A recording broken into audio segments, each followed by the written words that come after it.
just what I do, and I hope you let me in, yeah.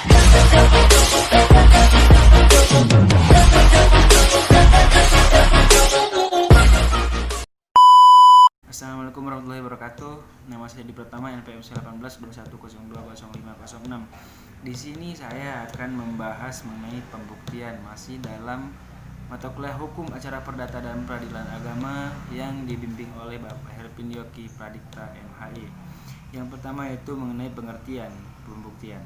Pembuktian adalah suatu proses pengungkapan fakta-fakta yang menyatakan bahwa suatu peristiwa hukum benar sudah terjadi.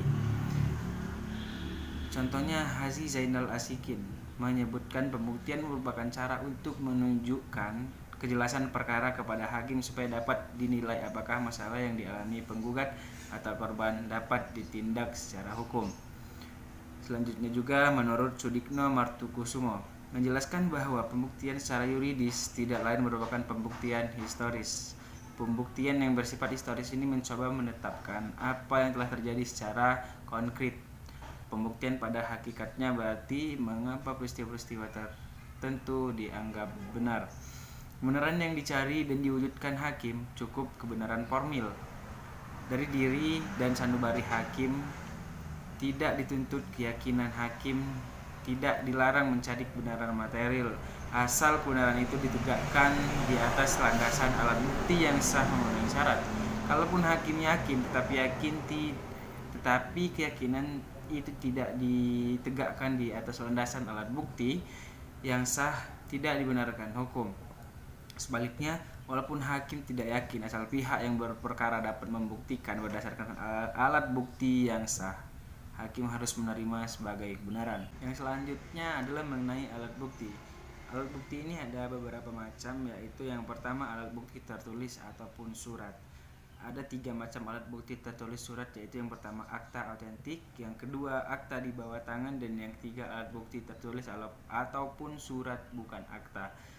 Yang kedua alat bukti dengan saksi ataupun kesaksian. Kesaksian adalah kepastian yang diberikan kepada hakim di persidangan tentang peristiwa yang disengketakan dengan jalan pemberitahuan secara lisan dan pribadi oleh orang yang bukan salah satu pihak dalam perkara, yaitu dipanggil di persidangan. Yang ketiga alat bukti persangkaan. Persangkaan merupakan alat bukti yang tidak langsung yang dapat dibedakan menjadi 2, yaitu pertama persangkaan undang-undang atau persangkaan berdasarkan hukum. Yang kedua persangkaan berdasarkan kenyataan ataupun persangkaan hakim. Yang keempat alat bukti pengakuan. Pengakuan yang diucapkan di hadapan hakim cukup menjadi bukti untuk memberatkan orang yang mengaku itu, baik yang diucapkannya sendiri maupun dengan perantara orang lain yang istimewa dikuasakan untuk itu. Yang kelima alat bukti sumpah. Pasal RBG HIR ataupun HIR mengenal 3 macam sumpah, yaitu yang pertama pasal 122 RBG dan pasal 150 HIR mengenal sumpah perlengkap ataupun supplicior dan sumpah penaksiran ataupun estimator. Sedangkan pasal 183 RBG dan pasal 156 HIR mengenal adanya sumpah pemutus. Dengan pengucapan sumpah, maka yang mengucapkan sumpah itu dimenangkan oleh hakim. Yang keenam pemeriksaan setempat ataupun diskens. Pemeriksaan setempat mendapat dasarnya pada pasal 180 RBG 153 HR yang menentukan ketua jika dipandangnya perlu atau bermanfaat dapat mengangkat 1 atau 2 orang komisaris untuk dengan dibantu oleh panitera mengadakan pemeriksaan di tempat agar mendapatkan tambahan keterangan. Pemeriksaan setempat tidak termasuk salah satu alat bukti yang disebutkan dalam pasal 284 RBG, pasal 164 HIR, pasal 1866 BW. Namun demikian karena tujuan pemeriksaan setempat adalah untuk mendapat kepastian tentang peristiwa ataupun objek yang menjadi sengketa, maka fungsi pemeriksaan setempat pada hakikatnya adalah sebagai alat bukti. Ketujuh keterangan ahli.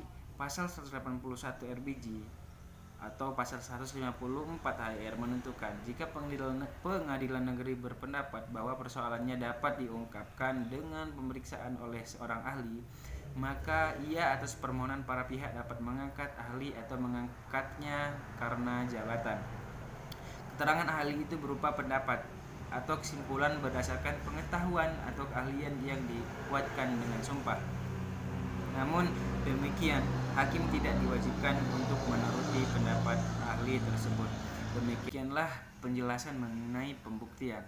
Apabila ada kata-kata saya yang salah, saya mohon maaf. Kepada Allah saya mohon ampun. Saya akhiri. Wassalamualaikum warahmatullahi wabarakatuh.